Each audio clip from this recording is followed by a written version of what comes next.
तो गाइस अगर आप भी DU/SOL के स्टूडेंट है तो ये वीडियो काफ़ी सारे इंपॉर्टेंट है आपके लिए, और स्पेशली उनके लिए तो काफ़ी सारे इंपॉर्टेंट है जो इंटर असेसमेंट के एग्जाम में अपना फेल हो चुके हैं।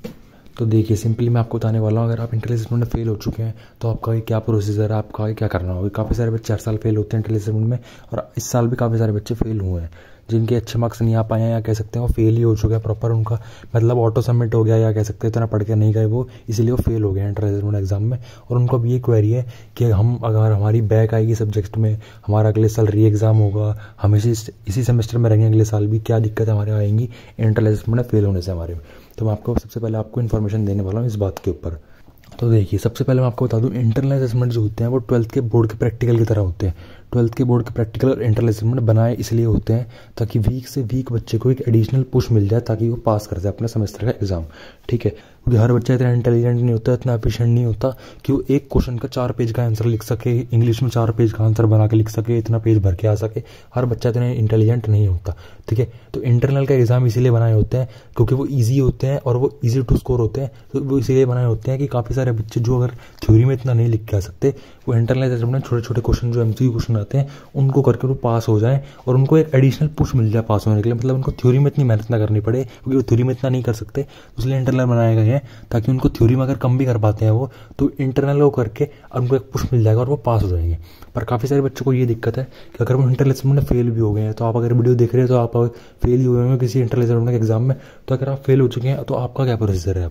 सबसे पहले मैं आपको एक पासिंग क्राइटेरिया समझा देता हूँ। ठीक है, DU/SOL का आपके जो टोटल रिपोर्ट कार्ड में मार्क्स आते हैं एक सब्जेक्ट के, वो आते हैं 100 मार्क्स। ठीक है, एक सब्जेक्ट होता है आपका 100 मार्क्स का टोटल जो रिपोर्ट कार्ड में आपके होता है।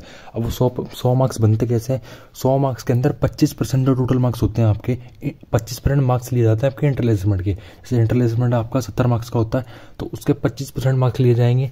ठीक है, और आपका थ्योरी का एग्जाम कितने ही मार्क्स का होगा उसके 75% मार्क्स लिए जाएंगे। ठीक है, तो 75% और 25% मार्क्स तो इन दोनों को ऐड करके बनाया जाता है आपके 100% मार्क्स जो आपके टोटल रिपोर्ट कार्ड में आते हैं।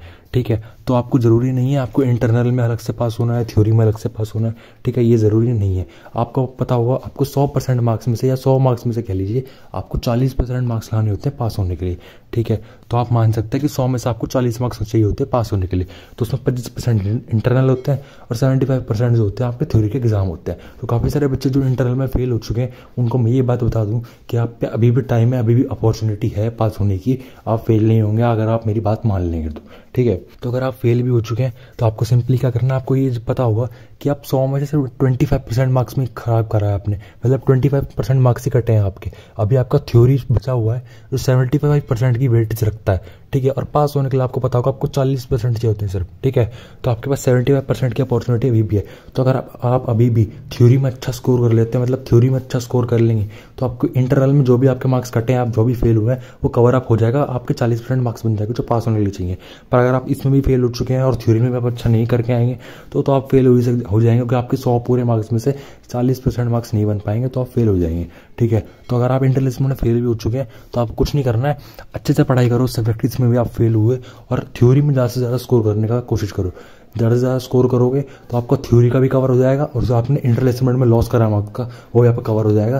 तो आप दोनों कंपनसेट कर सकते हो थ्योरी के एग्जाम में, और दोनों को कंपनसेट करके आप थ्योरी एग्जाम की मेहनत करके आप पास हो सकते हो, आपकी बैक नहीं आएगी। ठीक है, तो आपको थ्योरी एग्जाम में एक्स्ट्रा मेहनत करनी पड़ेगी उस सब्जेक्ट में जिसके इंटरनल में आपके मार्क्स कम आए हैं।